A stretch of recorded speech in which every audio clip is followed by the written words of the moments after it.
Creating useful by inclusiveness. Useless work is being done most obviously in those parts of the business which have become isolated. Purchasing, invoicing, general ledger, HR onboarding, HR offboarding, where people have become too familiar with the systems and have turned off their creativeness. Business as usual is a disparate phrase which is sometimes a catch-all for useless nonsense or an excuse to do nothing. In the last episode, I mentioned the mistake of trying to convene in a sixth floor executive office and a bunch of senior people deciding to automate everything. The intent is great. It's full of usefulness, but sadly, it's missing inclusiveness.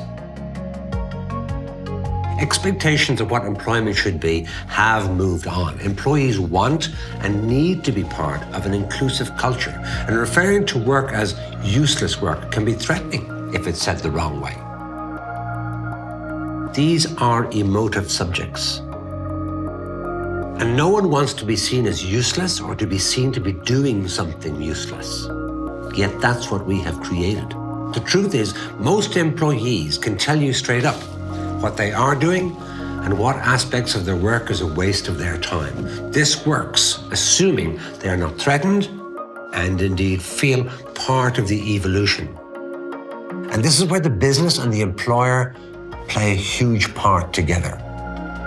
Here's an example. Last year, when doing some work with a car sales business that had 200 garages, we worked with the employer and their people to identify the useless work. Surprisingly, perhaps, the employees were more than happy to talk about their boring and tedious job and the huge volume of paperwork and process which was being repeated every day. The business worked fast to recognize that about 200 human workdays were being completed every day, which was of no real use to them at all. It was paper and form filling. An annual cost of about €7 million wasted. But the best part of this was the outcome. The business identified that they actually had 200 more people than they needed for the volume of work they had.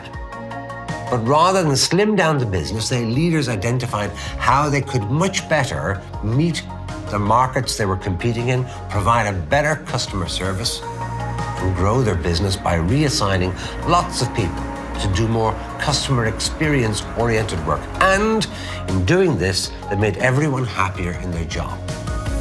That's the difference between useless and useful.